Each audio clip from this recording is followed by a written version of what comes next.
channel ini dengan cara like, comment, share, dan subscribe. Sahabat sejarah pasti sudah tahu kesenian Reog Ponorogo, Indonesia yang memiliki semboyan Bhinneka Tunggal Ika. Berbeda-beda tapi tetap satu, pastinya memiliki keragaman, budaya, suku, ras antar golongan, agama. Kali ini kita membahas sedikit tentang satu kesenian dari sekian banyak kesenian di Indonesia, tari reog yang cukup dikenal baik di dalam maupun luar negeri. Kesenian reog sendiri berasal dari Kabupaten Ponorogo, Provinsi Jawa Timur. Mari kita mengenal Reog Ponorogo. Tari reog memiliki kisah tersendiri dalam proses kemunculannya. Sejarahnya berasal dari cerita rakyat. Ada 5 versi cerita yang berkembang, namun yang paling terkenal adalah cerita tentang pemberontakan Ki Ageng Kutu. Dikisahkan bahwa Ki Ageng Kutu merupakan seorang abdi kerajaan pada masa Brekertabumi pada abad ke-15. Dia melakukan pemberontakan karena murka pada pemerintahan raja yang penuh kezaliman dan terpengaruh kuat dari istri Raja Majapahit yang berasal dari Cina. Kemudian dia meninggalkan sang raja dan mendirikan perguruan bela diri. Sadar bahwa pasukannya terlalu kecil untuk melawan pasukan kerajaan, maka dia membuat pertunjukan seni reog yang merupakan sindiran kepada Raja Kertabumi dan kerajaannya. Kata reog juga melahirkan cerita lainnya. Semula, Ki Ageng Kutu menciptakan barongan untuk para warog. Setelah Ki Ageng Kutu dikalahkan, Raden Katong melestarikan barongan sebagai media dakwah Islam. Mengingat Raden merupakan penyebar Islam pertama kali di Ponorogo, barongan yang dimiliki warog sekarang menjadi milik masyarakat Ponorogo dan berganti nama menjadi reog. Kata reog berasal dari kata riyokun, artinya husnul hatimah.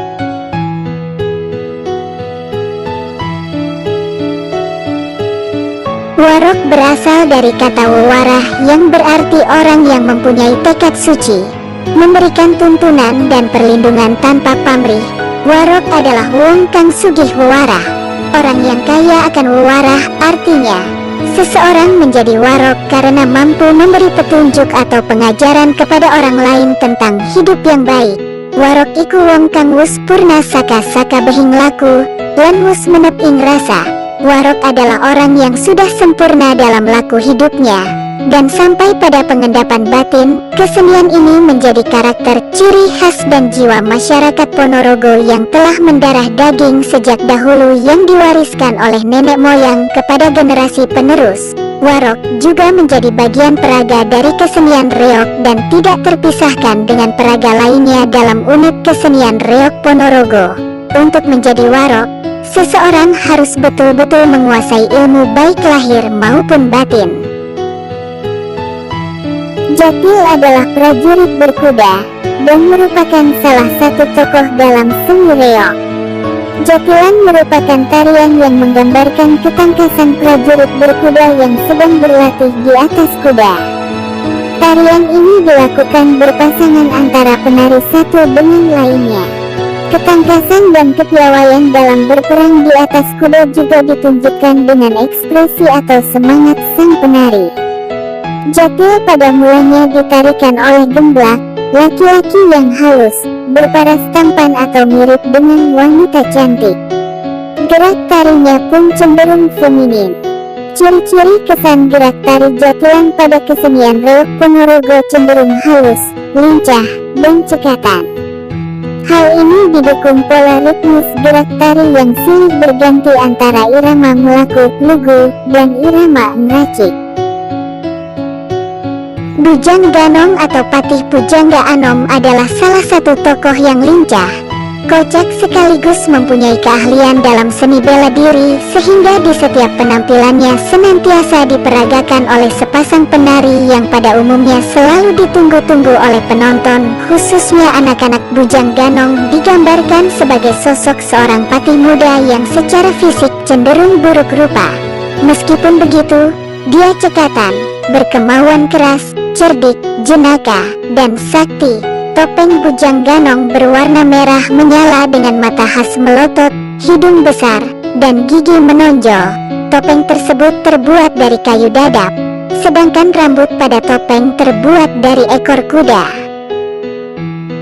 Klono Sewandono atau Raja Klono merupakan seorang raja sakti mandraguna yang memiliki pusaka andalan berupa cemeti. Pusaka tersebut sangat ampuh dan dikenal dengan pecut Samandiman.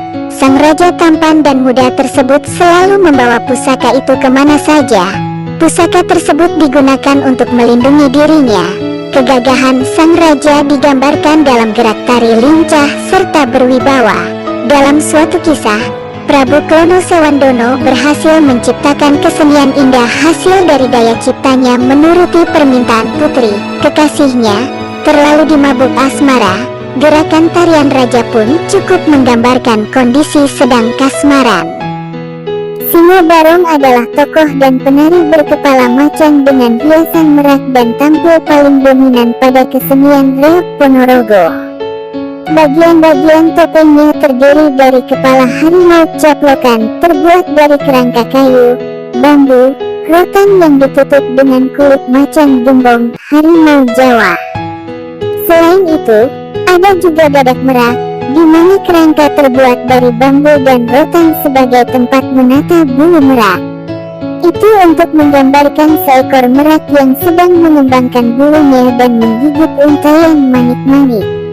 Dadak merak berukuran panjang sekitar 2,25 meter, lebar sekitar 2,30 meter, dan beratnya hampir 50 kg. Selanjutnya ada krekap yang terbuat dari kain bobu warna hitam disulam dengan montu. Itu merupakan aksesori dan tempat menuliskan identitas grup reok. Begitulah cerita singkat asal-usul reok Ponorogo. Sebagai generasi muda, mari kita jaga dan lestarikan kesenian Indonesia. Salah satunya reok Ponorogo, karena nyaris direbut hak kekayaan intelektualnya oleh Malaysia. Kalau sahabat suka video ini, mohon di like dan subscribe.